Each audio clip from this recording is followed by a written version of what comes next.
সুপ্রিয় দর্শক শ্রোতা, ফৌজদারি মামলায় ইনকোয়ারি ও ইনভেস্টিগেশনের কথা আমরা শুনে থাকি আবশ্যকীয়ভাবে। আর আইন শিক্ষার্থীদের বেলায় তো এই দুই অভিব্যক্তির পার্থক্য এক কথায় মুখস্থই করতে হয় তাদের একাডেমিক জীবনে। কিন্তু একাডেমিক বই পুস্তক বলুন আর গড়পড়তা অনলাইন টপিক বলুন, কোথাও কিন্তু বিস্তারিত ও পরিষ্কার করে বলা হয়নি এই দুইয়ের মধ্যকার পার্থক্য। এই বিষয়টি উপলব্ধি করে আমরা নির্মাণ করেছি ইনকোয়ারি ও ইনভেস্টিগেশনের পার্থক্য বিষয়ক এই এপিসোডটি। আর জানতে হলে আমাদের সঙ্গে থাকুন পুরোটা সময়।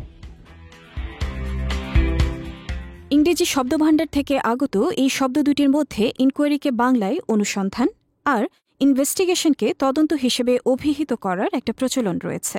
তবে শব্দ দুটির যে পরিভাষাই আমরা ব্যবহার করি না কেন, ইংরেজিতে inquiry, investigation, inspection, inquest, exploration, examination, query, scrutiny প্রভৃতি এবং বাংলায় অনুসন্ধান, তদন্ত, অন্বেষণ, জিজ্ঞাসাবাদ, পরীক্ষা, বিশ্লেষণ, পরিদর্শন প্রভৃতি শব্দগুলোর সবকটি একে অপরের সমার্থক শব্দ।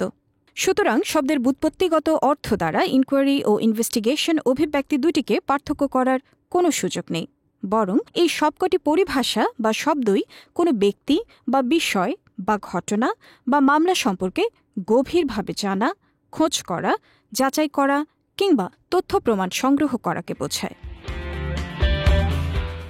সঙ্গত কারণেই অভিব্যক্তি দুইটির পার্থক্য জানতে হলে আমাদের দেখতে হবে 1898 সালের কোড অফ ক্রিমিনাল প্রসিডিওর বা ফৌজদারি কার্যবিধিতে অভিব্যক্তি দুইটিকে কিভাবে সংজ্ঞায়িত করা হয়েছে সেই বিষয়টি। ইনকোয়ারির সংজ্ঞা দেওয়া হয়েছে কোডটির 4 ধারার 1 উপধারার কে দফায়, যেখানে বলা হয়েছে Inquiry includes every inquiry other than a trial conducted under this code by a magistrate or court. অর্থাৎ বিচার ব্যতীত এই কোডের অধীন একজন ম্যাজিস্ট্রেট বা আদালত কর্তৃক পরিচালিত প্রতিটি ইনকোয়ারির অন্তর্ভুক্ত হবে। খেয়াল করে দেখুন, এখানে কিন্তু ইনকোয়ারির প্রকৃত সংজ্ঞা দেয়া হয়নি। কেবল বলা হয়েছে ট্রায়াল বা বিচার ব্যতীত একজন ম্যাজিস্ট্রেট বা আদালত কর্তৃক পরিচালিত প্রতিটি ইনকোয়ারির অন্তর্ভুক্ত হবে। এছাড়া আরও একটি বিষয় খেয়াল করে দেখুন, দফাটিতে ইনক্লুড শব্দটি ব্যবহার করা হয়েছে। সাধারণত কোনো শব্দের সংজ্ঞায় ইনক্লুড শব্দ ব্যবহৃত হয় সংজ্ঞায়িত শব্দটির অর্থকে এনলার্জ বা বিস্তৃত করার উদ্দেশ্যে। বিষয়টিকে এভাবেও বলা যেতে পারে, যখন কোনো সংজ্ঞায় কোনো নির্দিষ্ট ব্যক্তি বা বস্তুকে ইনক্লুড করা হয়, তখন তার দ্বারা যারা সংজ্ঞার মধ্যে দৃশ্যত অন্তর্ভুক্ত নয় এমন অন্যান্য ব্যক্তি বা বস্তুকে এক্সক্লুড করে না কিংবা বাদ বা বর্জন করে না। তার মানে হচ্ছে ইনকোয়ারি বলতে ব্যাপক অর্থে যা বোঝায় সেসব তো বলবৎ থাকছেই, অধিকন্তু ফৌজদারি কার্যবিধির অধীন ট্রায়াল বা বিচার ব্যতিরেকে ম্যাজিস্ট্রেট বা আদালত কর্তৃক পরিচালিত প্রতিটি ইনকোয়ারিকেও ইনকোয়ারির সংজ্ঞার অন্তর্ভুক্ত করা হয়েছে। এখানে প্রশ্ন আসতে পারে যে ট্রায়াল ছাড়া ক্রিমিনাল প্রসিডিওর কোডে আর কোন কোন বিষয় রয়েছে যেগুলোকে ইনকোয়ারি বলে গণ্য করা হবে। দেখুন, ফৌজদারি মামলার ট্রায়াল বা বিচার বলতে বোঝায় চার্জ ফ্রেম বা অভিযোগ গঠন থেকে জাজমেন্ট বা রায় প্রচার পর্যন্ত পুরো প্রক্রিয়াটিকে। কিন্তু তার আগে পরে এমনকি বিচারের মধ্যবর্তী পর্যায়েও বিচারকে উপলক্ষ করে একজন ম্যাজিস্ট্রেট বা আদালতের আরও অনেক কার্যক্রম থাকে, আর সেই কার্যক্রমগুলোকেই এখানে ইনকোয়ারির অন্তর্ভুক্ত করা হয়েছে। যেমন ধরুন, কোনো একজন ব্যক্তি ম্যাজিস্ট্রেট বা আদালতের নিকট কারো বিরুদ্ধে একটি অপরাধ সংঘটিত হওয়ার বিষয়ে অভিযোগ বা কমপ্লেন্ট দাখিল করলেন।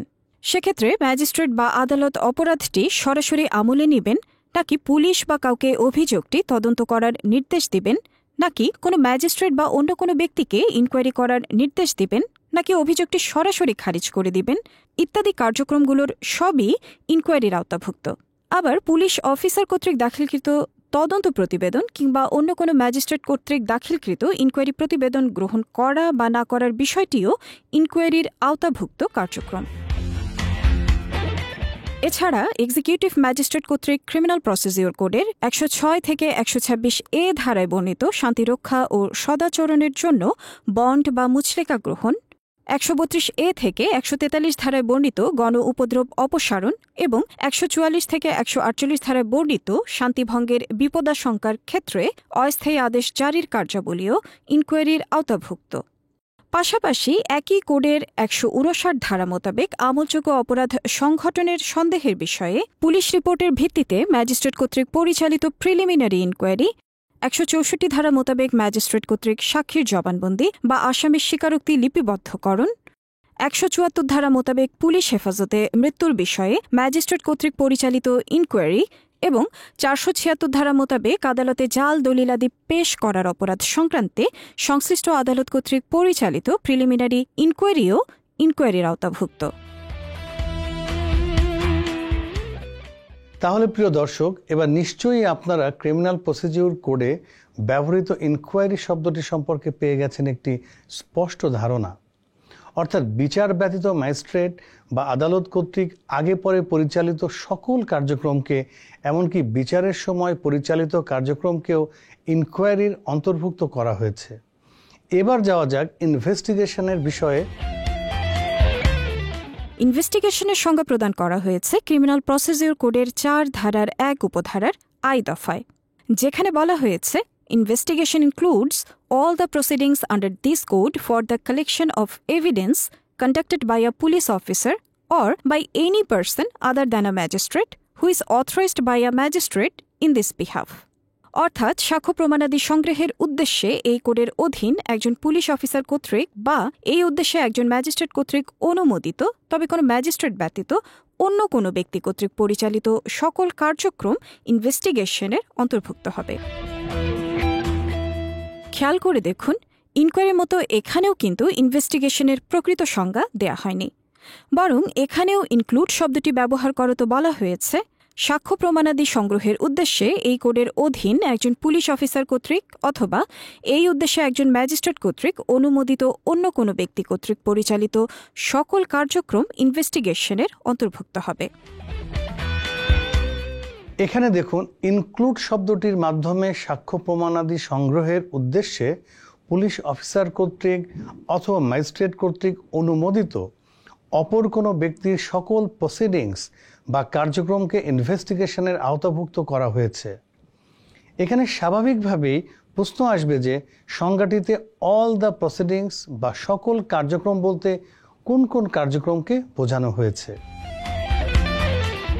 দেখুন, সংজ্ঞাটিতে ইনভেস্টিগেশনের উদ্দেশ্য সম্পর্কে বলা হয়েছে for the collection of evidence, তথা সাক্ষ্য প্রমাণ সংগ্রহের জন্য। সুতরাং এই সাক্ষ্য প্রমাণ সংগ্রহের জন্য পুলিশ যে সকল কার্যক্রম পরিচালনা করে থাকে সেই সকল কার্যক্রম যথা ঘটনাস্থল পরিদর্শন করত ঘটনাস্থলের খসড়া মানচিত্র অঙ্কন করা, সাক্ষীদের জিজ্ঞাসাবাদ করত প্রযোজ্য ক্ষেত্রে তাদের জবানবন্দি লিপিবদ্ধ করা, অভিযুক্ত বা সন্দেহভাজন ব্যক্তিকে শনাক্ত করা ও গ্রেফতার করা, অভিযুক্ত ব্যক্তি স্বেচ্ছায় স্বীকারোক্তি প্রদান করতে সম্মত হলে তার স্বীকারোক্তি রেকর্ড করার জন্য ম্যাজিস্ট্রেটের নিকট উপস্থাপন করা, প্রযোজ্য ক্ষেত্রে injury certificate, postmortem report, chemical examination report বা বিশেষজ্ঞ মতামত সংগ্রহ করা এবং সংগৃহীত প্রাথমিক সাক্ষ্য প্রমাণাদির ভিত্তিতে ইনভেস্টিগেশন রিপোর্ট দাখিল করা ইত্যাদি সকল কার্যক্রম ইনভেস্টিগেশনের আওতাভুক্ত কার্যক্রম। মোদ্দা কথা, আমলযোগ্য অপরাধে একটি ফৌজদারি মামলা দায়েরের পর থেকে তদন্ত প্রতিবেদন দাখিল পর্যন্ত 1898 সালের ক্রিমিনাল প্রসিডিউর কোড এবং 1943 সালের পুলিশ রেগুলেশনস মোতাবেক পুলিশ অফিসার কিংবা অনুমোদিত অন্য কোনো ব্যক্তি সাক্ষ্য প্রমাণ সংগ্রহের উদ্দেশ্যে যে কার্যক্রম পরিচালনা করে থাকে সেই সকল কার্যক্রমকে ইনভেস্টিগেশন বলে সাব্যস্ত করা হয়েছে। তার মানে হচ্ছে দর্শক, ম্যাজিস্ট্রেট বা আদালত কর্তৃক কোনো অভিযোগের বিষয়ে পুলিশ অফিসারকে ইনভেস্টিগেশনের নির্দেশ দেওয়া এবং নির্দেশ মোতাবেক ইনভেস্টিগেশন শেষে দাখিলকৃত পুলিশ রিপোর্ট বা তদন্ত প্রতিবেদন গ্রহণ করা বা না করা ইত্যাদি কার্যক্রম ইনকোয়ারির সংজ্ঞার আওতাধীন হলেও সাক্ষ্য প্রমাণ সংগ্রহের উদ্দেশ্যে পুলিশ অফিসার কিংবা ম্যাজিস্ট্রেট কর্তৃক অনুমোদিত অপর কোনো ব্যক্তি কর্তৃক পরিচালিত কার্যক্রম হবে ইনভেস্টিগেশনের আওতাভুক্ত। এবার নিশ্চয়ই ইনকোয়ারি ও ইনভেস্টিগেশনের পার্থক্য বুঝে গেছেন প্রিয় দর্শক। তবে এখানে একটি গুরুত্বপূর্ণ আইনি প্রশ্ন আসবে যে যেখানে ক্রিমিনাল প্রসিডিউর কোডে প্রদত্ত ইনকোয়ারির সংজ্ঞায় বলা হয়েছে বিচার ব্যতীত ম্যাজিস্ট্রেট বা আদালত কর্তৃক পরিচালিত কার্যক্রমকে বলা হবে ইনকোয়ারি, যার মানে হচ্ছে পুলিশ অফিসার বা অন্য কোনো ব্যক্তি ইনকোয়ারি পরিচালনা করতে পারবেন না। আবার যেখানে ইনভেস্টিগেশনের সংজ্ঞায় বলা হয়েছে পুলিশ অফিসার বা ম্যাজিস্ট্রেট কর্তৃক অনুমোদিত অন্য কোনো ব্যক্তি ইনভেস্টিগেশন পরিচালনা করতে পারবেন, সেখানে ম্যাজিস্ট্রেটের নিকট কমপ্লেইন্ট বা অভিযোগ করার পর ম্যাজিস্ট্রেটগণ যে প্রায়শই ফৌজদারি কার্যবিধি 202 ধারার অধীন পুলিশ বা অন্য কোনো ব্যক্তিকে ইনকোয়ারি করে প্রতিবেদন দাখিল করার নির্দেশ দান করেন, সেটা কি আইনসম্মত? কিংবা এরূপ ক্ষেত্রে শব্দটা কি ইনকোয়ারি হবে না ইনভেস্টিগেশন হবে? কেননা ইনকোয়ারির সংজ্ঞায় তো বলা হয়েছে যে ইনকোয়ারি করতে পারবেন কেবলমাত্র ম্যাজিস্ট্রেট বা আদালত। জি প্রিয় দর্শক, এই প্রশ্নটির উত্তর দিতে গেলে আমাদের দেখতে হবে ক্রিমিনাল প্রসিডিউর কোডের 202 ধারাটি। দেখুন, ধারাটির এক উপধারার প্রাসঙ্গিক অংশে বলা হয়েছে, কোনো কমপ্লেইন্ট বা অভিযোগ পাওয়ার পর ম্যাজিস্ট্রেট যদি উপযুক্ত মনে করেন তাহলে তিনি নিজেও অভিযোগটির বিষয়ে ইনকোয়ারি করতে পারবেন, অথবা তিনি তৃতীয় শ্রেণীর ম্যাজিস্ট্রেট না হলে তার অধীনস্থ অপর কোনো ম্যাজিস্ট্রেট বা কোনো পুলিশ অফিসার অথবা তিনি যাকে উপযুক্ত মনে করবেন এমন অন্য কোনো ব্যক্তিকে অভিযোগটি ইনকোয়ারি বা ইনভেস্টিগেশন করার নির্দেশ দিতে পারবেন।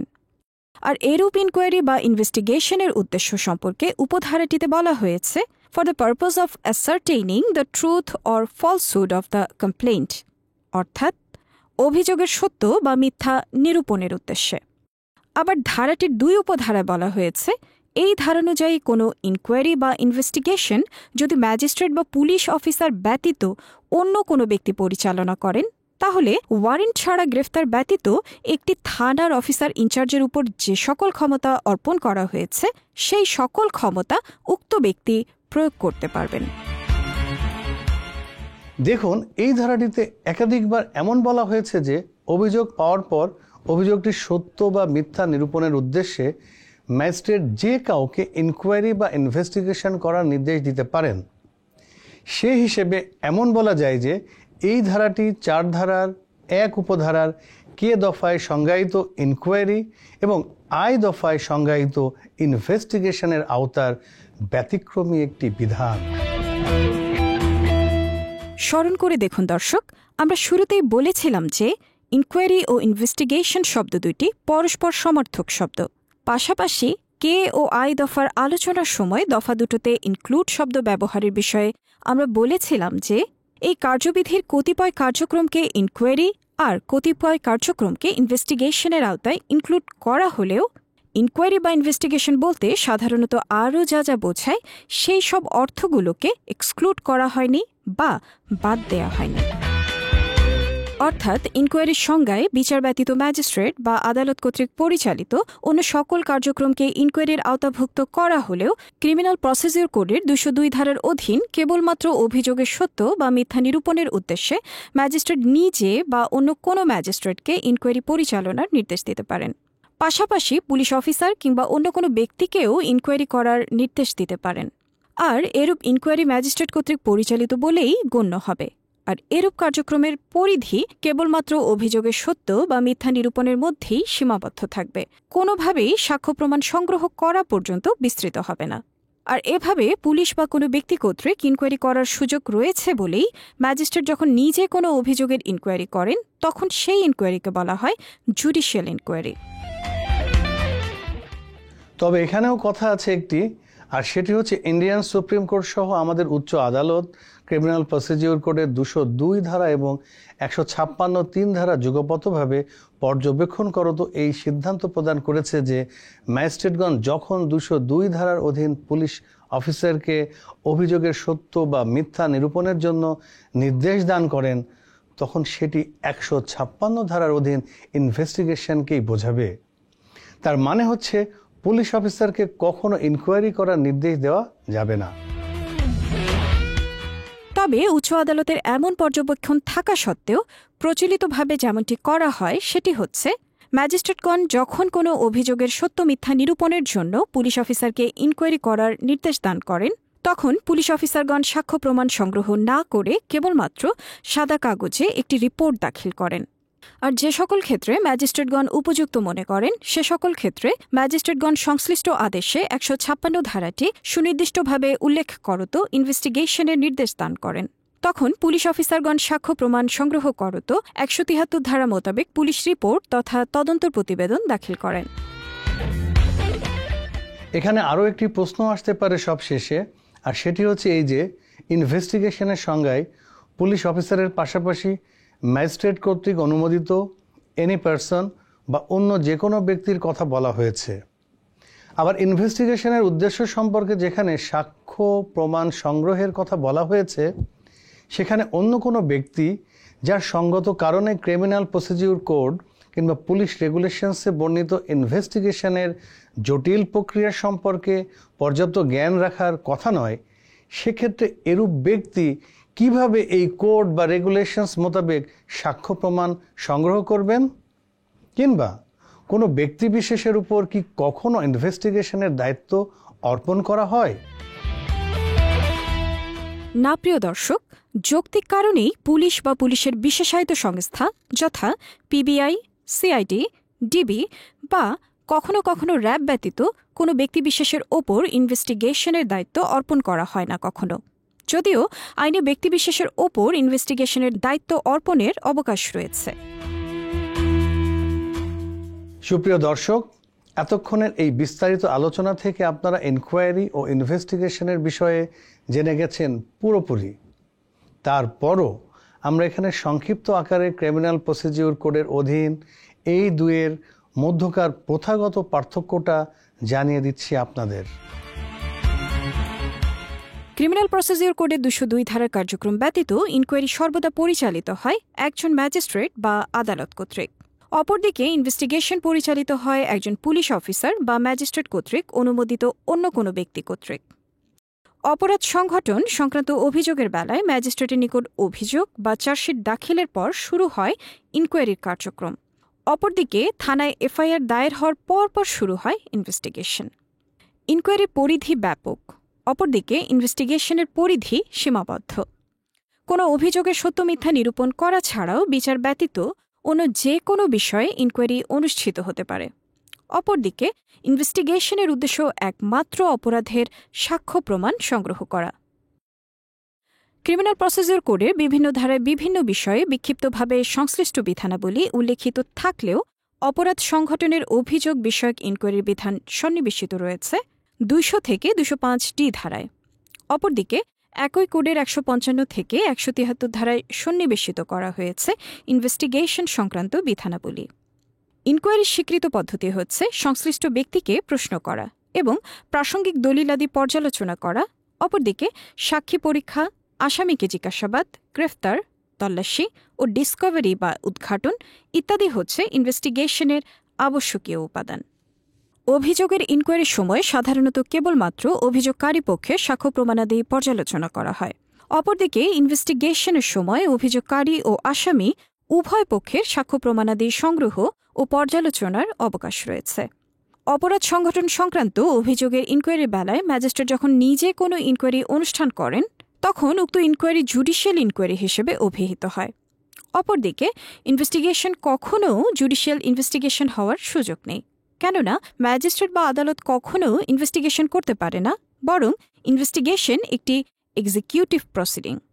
অপরাধ সংঘটনের অভিযোগের ইনকোয়ারির সময় কোনো অভিযুক্তকে গ্রেফতার করার এখতিয়ার নেই। অপরদিকে মামলার ইনভেস্টিগেশনের সময় পুলিশ অফিসার প্রযোজ্য ক্ষেত্রে ওয়ারেন্ট ছাড়াই অপরাধ সংশ্লিষ্ট ব্যক্তিকে গ্রেফতার করতে পারে। ইনকোয়ারির সময় প্রযোজ্য ক্ষেত্রে সাক্ষীকে শপথ পাঠ করানো যেতে পারে, তবে ইনভেস্টিগেশনের সময় কোনো ব্যক্তিকে পরীক্ষা বা জিজ্ঞাসাবাদ করার আগে শপথ পাঠ করানোর আইনগত অবকাশ নেই। ইনকোয়ারির রিপোর্ট নির্দিষ্ট কোনো ফর্ম বা ফরম্যাটে প্রস্তুত করার আবশ্যকতা নেই।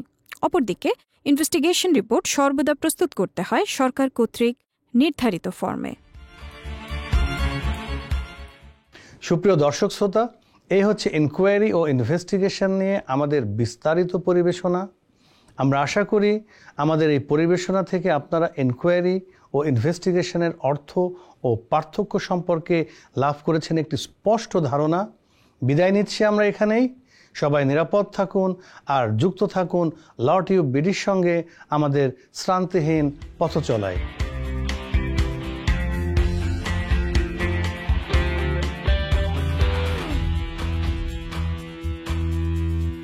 যাহা বলিব সত্য বলবো, সত্য বলবো, করিলাম শপথ।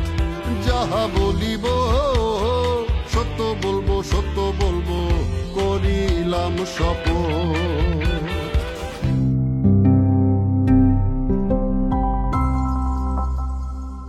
Law Tube PD, let our experience be your guide.